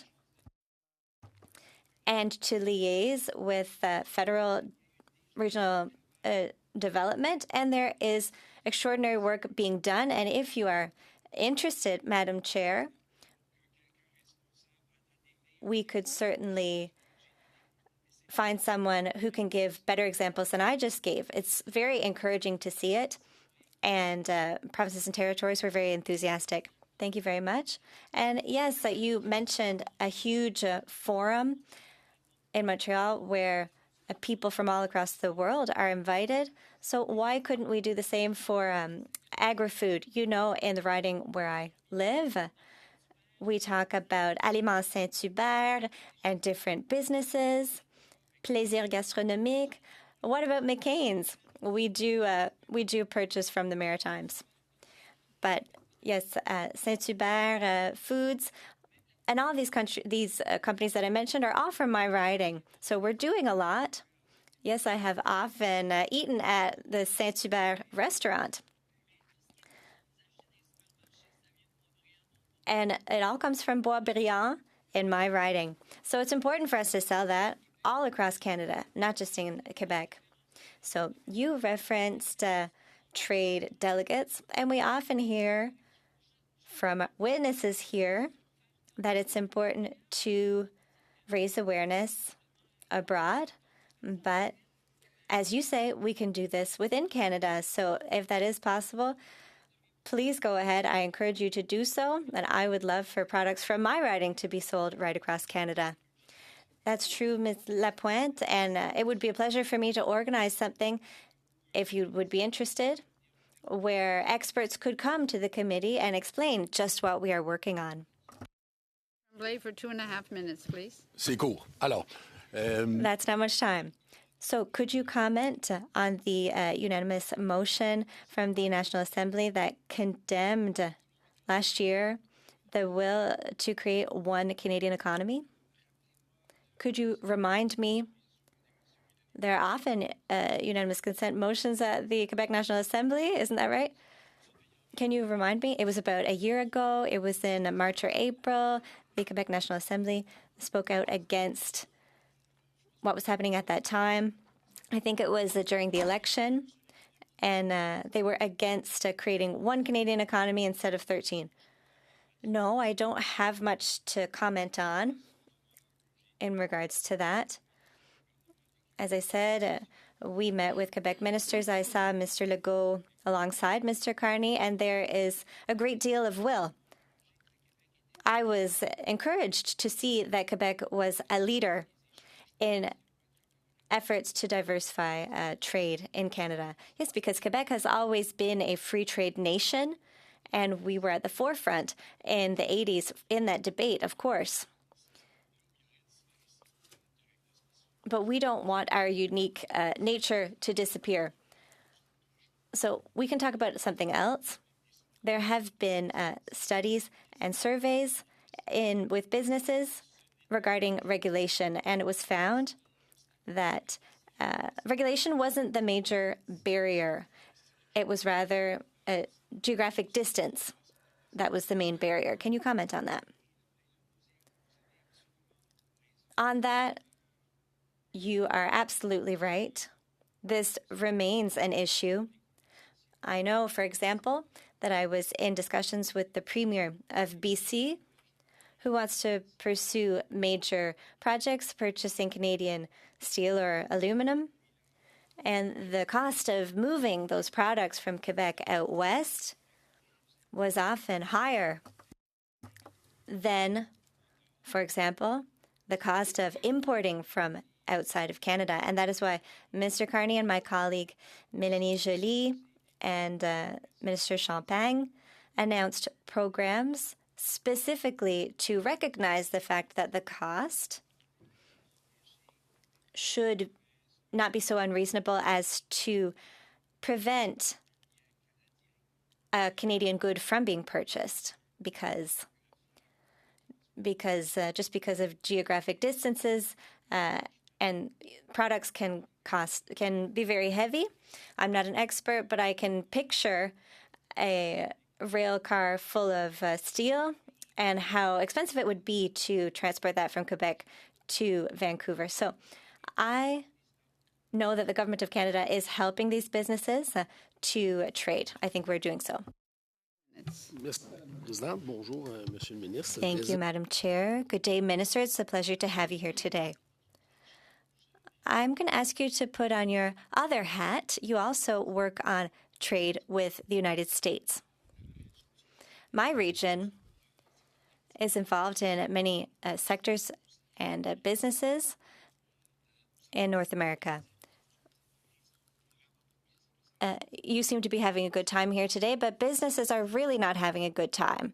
So I have a simple question. For the past year, you have been talking about negotiating with the Americans. Where have you gotten so far? Well, Madam Chair, I appreciate our colleague's question. He is asking a similar question to the colleague to his right. We always say that the Canadian government is prepared to sign a deal that would be in the interest of Canadians. We have done extensive work.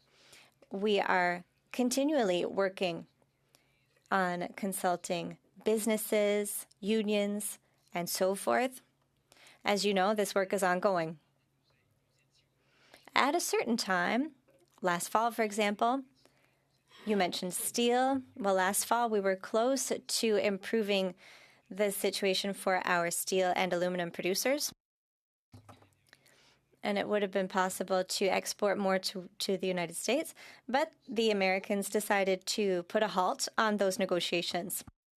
Conversations got started back up a month and a half ago. And we are continuing in a collaborative way. So where have you gotten so far?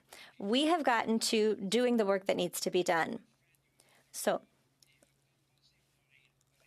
I would have hoped that by last fall we would have resolved part of the situation.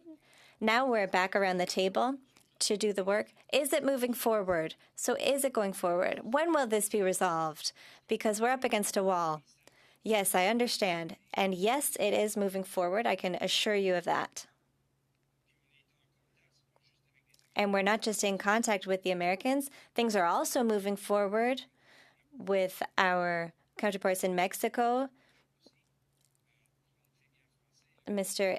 Ebrard, the Minister for Mexico, has been to Quebec, and he speaks very good French. So if you're asking me on what date the deal will be signed with the States, I would have loved to be able to give you that answer. Is it your priority? It is an immense priority for us. I can't speak for the Americans, but I believe that we have a lot of things that the American economy needs. That's why I remain optimistic that we will succeed. Thank you for your answer. Our government appointed an ambassador to the United States. Agriculture is very important in Canada. Do you think that this person is against supply management? Do you think that it's a good choice? I think it's an appalling choice. First of all, is that a good appointment? And secondly, will supply management be sacrificed? So the first question, was it a good appointment? Yes. Will supply management be sacrificed? Absolutely not. Is that confirmed? That is confirmed. You confirm that you will not touch a hair on the head of supply management.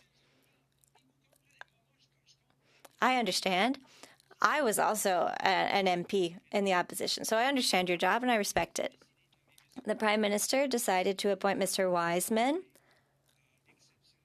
I have borne witness to his exceptional work since he's been in his position in Washington. He's doing important work for Canada. I'm very proud. Inaudible for the interpreter. You will also understand that Mr. Wiseman is not the one who decides on Canada's policy when it comes to supply management.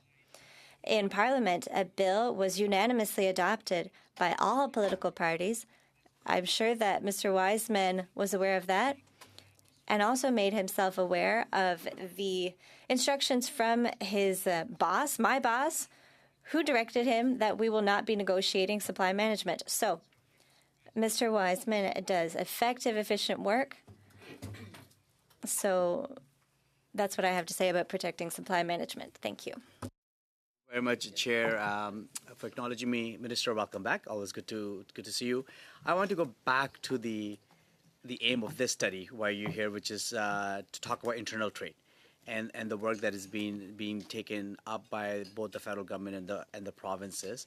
I am quite mindful of Section 91 and 92 as well, and there's Attorney General of Ontario. You'd be a leading scholar in this area. Well, I don't know about leading scholar part, but definitely have some involvement on the internal trade part and the role the provinces play in that regard. So I appreciate the fact that you're raising that the federal government has done the important work necessary at the federal level, which is within our jurisdiction, and now a lot of the difficult, challenging work needs to happen at the provincial level. I'm interested in learning from you the kind of vigor and expectations that are being set at the First Minister's table, whether it's in your FPT context or the Prime Minister. What kind of engagement are we on, and are we setting up deadlines? Are we setting up milestones to meet in accomplishing this very important goal? So, Madam Chair, Mr. Naqvi, very good question. I think you've worked with the Prime Minister enough to know that he is extremely focused on outcomes, results. He transmits that in his conversations with provinces. The Premier of Manitoba this week, he is relentless in asking them to continue to step up on whether it's expediting major projects, one project, one review as an example. That speaks to better internal trade indirectly as well. But he, at the First Minister's table, just to use the most recent example, at the end of January, I was in those meetings with him, the dinner the night before with the premiers, and then the meeting the following day. He was insistent that there be specific timelines, for example, around mutual recognition in terms of labor mobility in the skilled trades to deal with some of the urgencies in housing and construction and major projects. So he's very much focused on that. I don't know, Madam Chair, Janine could probably add, in terms of the specific question, some better examples. Thank you. Thank you, Madam Chair. Yes, I can say that we support the Prime Minister in organizing a number of First Ministers meetings that there have been since November of 2024. And internal trade has been top of mind for all First Ministers. At the last First Ministers meeting that Minister LeBlanc has referenced, there were a number of key commitments that have hard deadlines, and all First Ministers did indeed agree to those. The specifics that I can offer to that end, First Minister stressed the need for expanding the mutual recognition agreement by the end of 2026, and that is what Minister LeBlanc referenced, that there has since been agreement to expand to services. They also agreed to promote greater harmonization for the approval of new building materials and prefabricated homes by the end of the year. So that's a very active space as well. And then on labor mobility, I believe the minister has already mentioned some of the work being done on digital credential recognition for tradespeople by spring 2027 and accelerating work to prioritize occupational health and safety requirements in the construction sector by fall 2026. So ambitious timelines being pursued by all. Thank you. Minister, I think you quite ably said that first 20% will be the easy stuff. The next 10% is going to be somewhat challenging. We'll figure out a way. And then there's just a little part which is going to be the political challenge, and I think we all understand that those realities. Do you think that the moment we find ourselves with everything that's happening around the world, vis-a-vis United States, that political moment may be here, and that the premiers and your counterparts that you're dealing with are cognizant and aware and willing to sort of really push the agenda?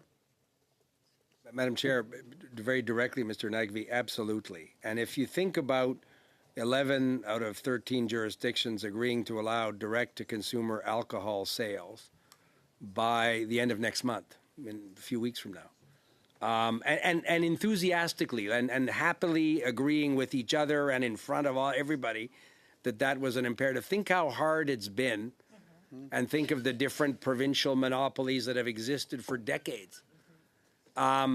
So there's an example, and that would be, we talk about the hardest part. That's one of the most visible. Some people have private members legislation, very interesting on this issue, free the beer. We've heard that. We've taken note of Mr. Poilievre's news conference with respect to this. We agree with that, but so do the provinces in the sense that they've taken these concrete steps, and I'm optimistic that the moment behooves all of us to continue that progress and to get to a real free trade economy within the country. I have a lot of optimism about that. Thank you very much.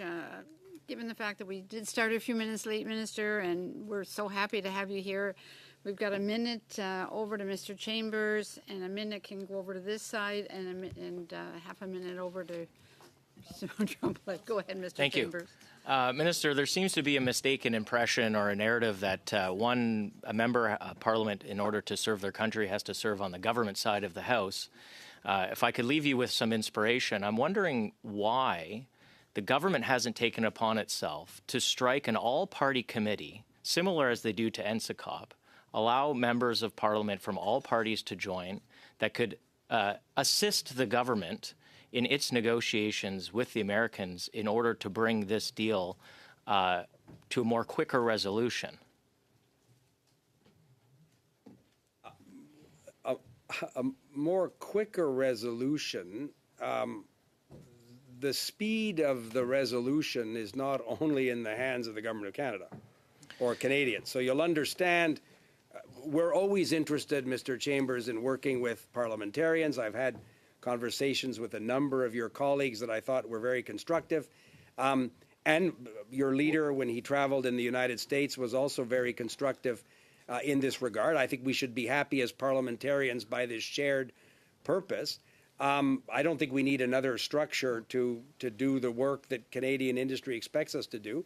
But the challenge is to get the Americans to a position where they want to make a deal that's in the interest of both economies. Thank you. Just briefly, one final question. And I won't ask you to whether you believe what the ambassador has said. But why is it the impression of the Americans that there have been no substantive discussions in 5 months on this very important deal that is a priority for your government, as you say? It's a good question. I'd speculate on why certain things in public opinion in the United States are what they are. I'm not sure is particularly constructive. But I do think this is in the public record that, as I said earlier, we had made considerable progress. I was with the Prime Minister when he went to the White House, the Oval Office, and then the working lunch afterwards in October. And in the days that followed, the weeks that followed, Mr. Sabia and I, then Ambassador Hillman, we had advanced considerably. The Americans decided to suspend that work. That was of public record. The conversations have restarted, you decided to suspend that but work. they restart in private, and those as I say, my conversation with Secretary Lutnick on Monday last week was a 45-minute positive private conversation. Thank you very much. Mr. Zuberi, for a short question, please. Madame la Présidente et Monsieur le Thank Ministre. you, Madam Chair, and thank you, Minister, for being here today. Just, when it comes to internal trade, workers are important to move around the country, and in particular, those who are having their qualifications recognized. With respect to breaking down, and we're in very challenging times right now with respect to the economy and people finding employment, especially young people. When it comes to the recognition of competencies between provinces, can you just share a bit about what you are doing to break down those barriers to help our workers in Canada get employment across the country in all provinces? So, Madam Chair, through you, Mr. Zuberi's question is a very good one.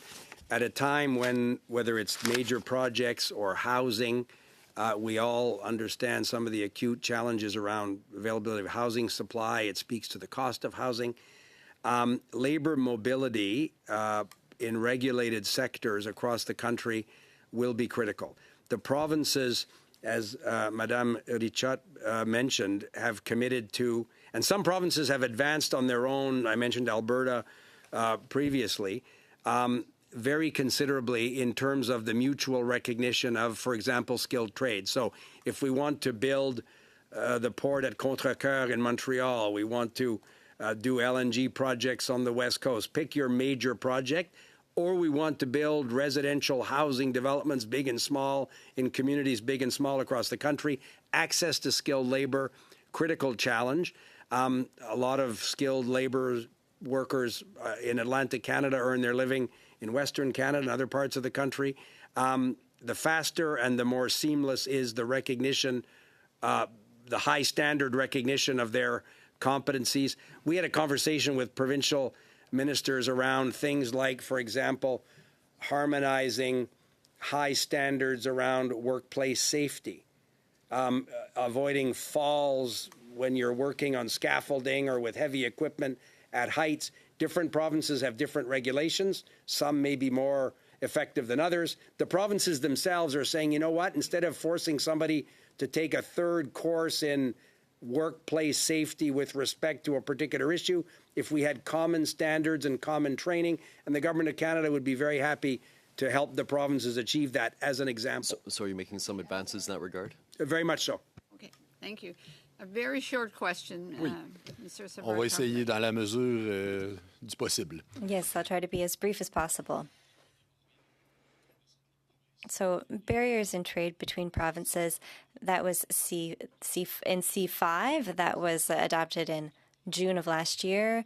You wanted more cooperation between provinces, and today you are promising that no law regarding energy will ever be adopted that the provinces wouldn't want.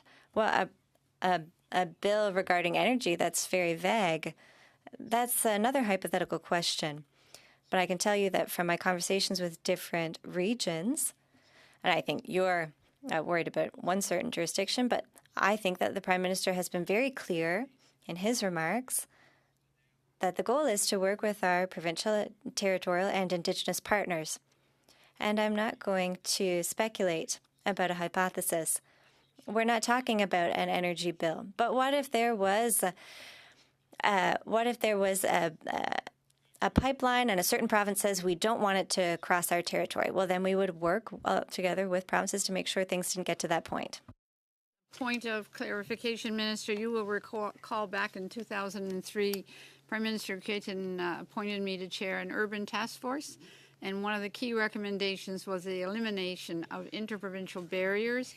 I gotta say, I'm encouraged by what I'm hearing today, that we're actually getting some serious progress, but I would ask that you keep your feet to the fire and continue to work with the provinces, because I think it's a real win for Canada. So thank you all very much Thank you, for Madam being Chair. here, and we will adjourn the meeting.